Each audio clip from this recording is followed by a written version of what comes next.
What is up, guys? YodaDaWise here. Once again, we got the new commander out, Monk.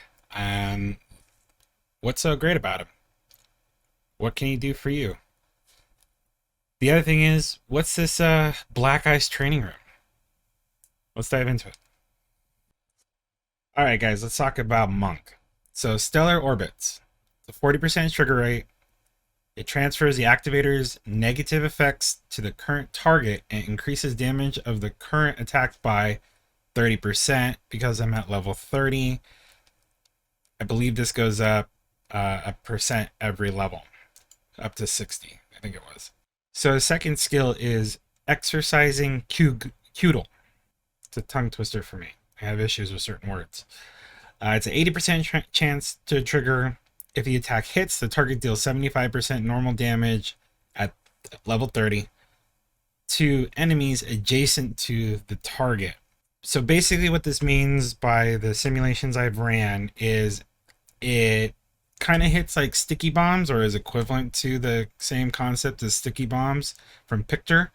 But so say I attack slot 1, what it means by it's going to do adjacent to that enemy, it's going to roll over to slot 2 and slot 4.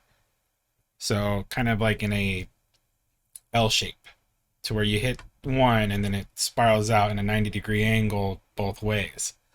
That's the best way to describe this one. I've added overdrive onto him to see how it works when it came to the event going on right now. Just because the event going on right now really relies only on 3 items. We'll talk more about that in just a second. For this event, we have the Black Ice training room. You have to have Monk at least level A unlocked in order to participate. And you see right here, I've made it to level 16, and this is probably as far as I'm going to go because I'm not going to dump a whole lot of magazines into him, as I do not plan to get him to S class this time around.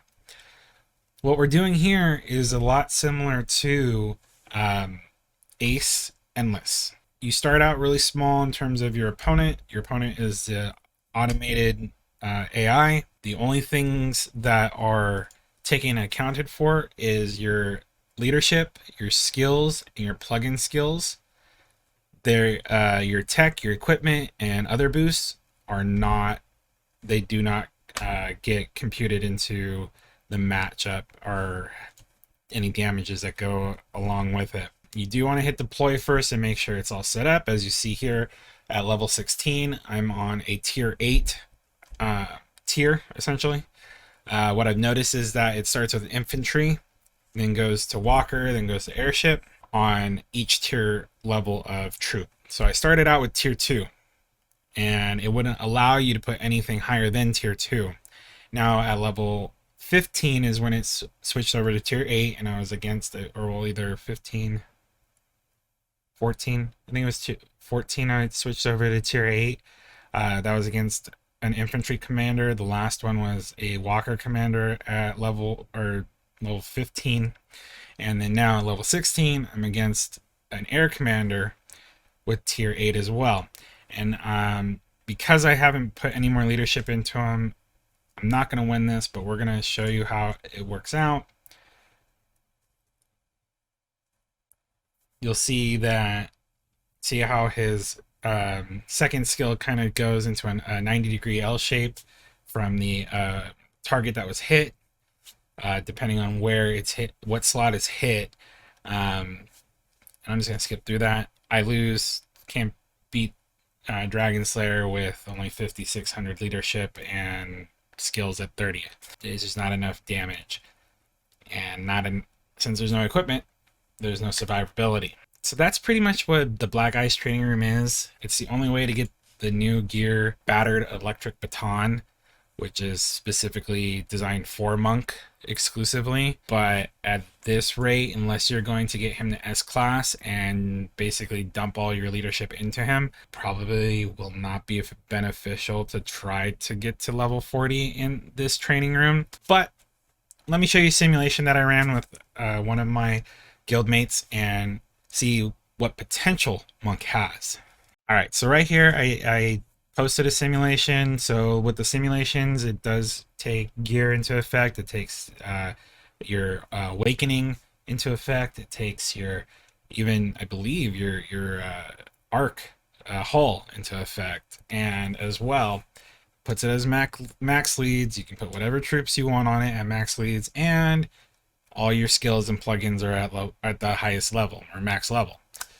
So with that being said, I put my penetration gear on him, as that seemed to have been the best gear so far for him, is a pen gear, or and if you don't have penetration, attack gear, so Titans, um, and then with HP and defense between the headpiece and the chest and legs. Um, but you want to have either penetration or attack. So I know that in this simulation, that Cormier, the gear that he has on Hancock isn't necessarily the supermaxed or the greatest, but it's fairly high enough to where I've lost to less with a Hancock that had similar gear to it in these simulations. But as you see here, I lost nothing and he lost everything, almost everything between what he put on these. This is where it gets very interesting, and we see how his first skill works. And dare I say it, I believe that Monk is the answer to Hancock, and possibly the Hancock killer. So I'm going to kind of let it play out here a little bit. Unfortunately, it does take a little to get to the point where you can actually see his first skill work, now that, you know, the feral strength has been going or triggering. And we're going to let that feral strength trigger a couple more times. And I have Steam Cannon on it as his fourth skill, which is very important against Hancock because it's going to get rid of his feral instinct. All right. And that is something that we all know is a must when it battling a Rogers elf or a Hancock, is that Steam Cannon. It doesn't have to be max. It could be at level 1 to be effective, because all you want to do is remove its feral strength. So at this point, we have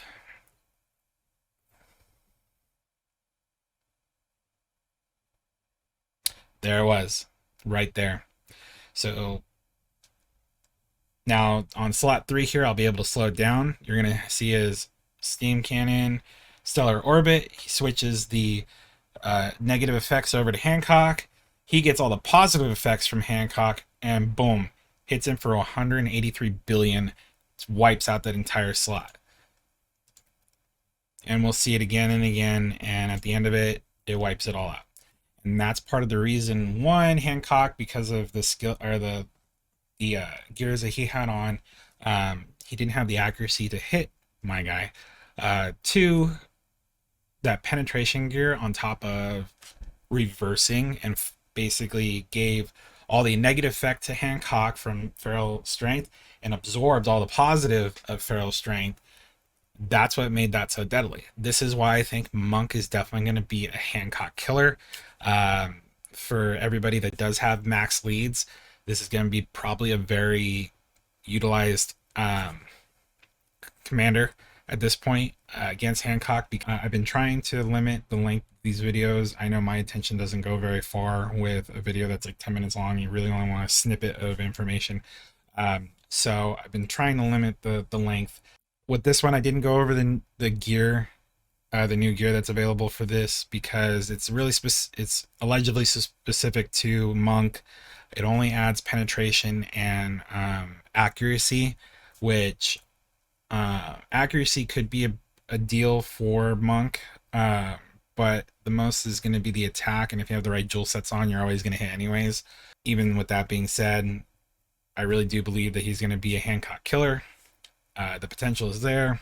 I really see this as they've been doing with almost every new commander. I don't know how well he's going to be utilized outside of tier 12 and at least half max leads or maximum leads.